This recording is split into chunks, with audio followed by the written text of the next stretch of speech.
when you have equal opportunities, you use the whole talent, and that makes the country really also competitive. People think that, oh, isn't that extremely expensive for the state? Don't you have to have very high taxes? The reality is, what is expensive is if you have a system where all children don't have an opportunity to have quality education. Just imagine the talent you lose with such a system. And if you look at, for example, the taxes in Norway on income, they're not much higher than in other states or countries where you have to pay for the school, and there are very divided education system.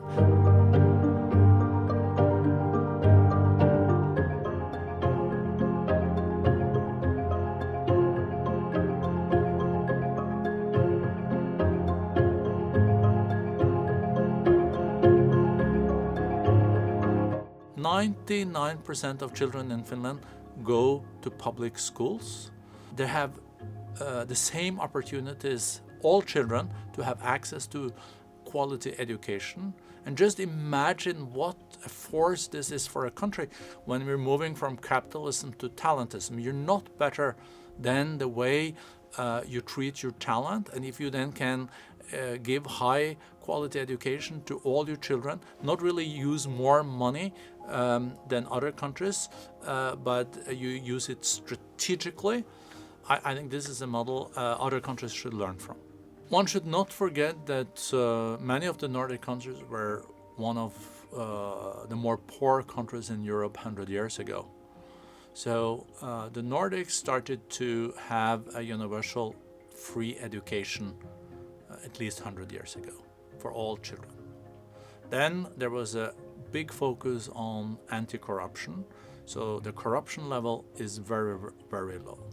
Then one also included women in the workforce much more than in other countries. And of course, if you have 70–80% of the population being part of the workforce, you also produce more, then you can better pay also for free education, free high quality health care.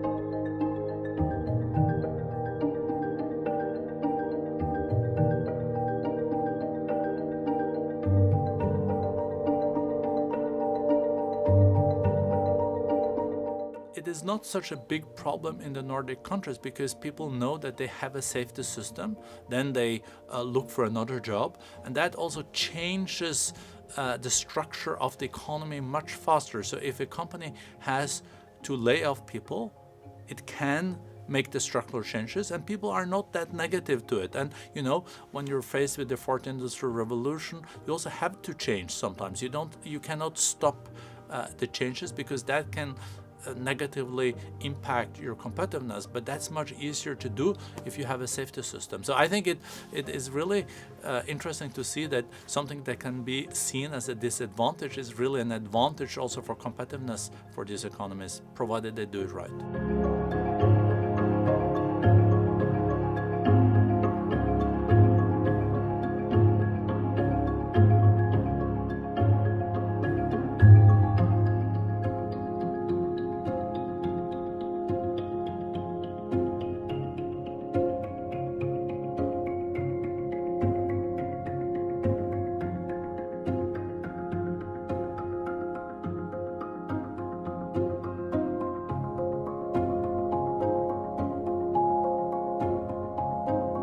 As a Norwegian, I'm not objective, but when Norway celebrates its National Day on 17th of May, there is no military to be seen. There are children in primary school in the streets with the national flag, national costume, celebrating the National Day. It's just a celebration of values, freedom of speech, democracy, also inclusiveness, and I think this is the positive way of bringing a country together. You can be proud of your country, but you know, not this beggar your neighbor approach. You should not beggar your neighbor, you should prosper your neighbor, and that's also good for you.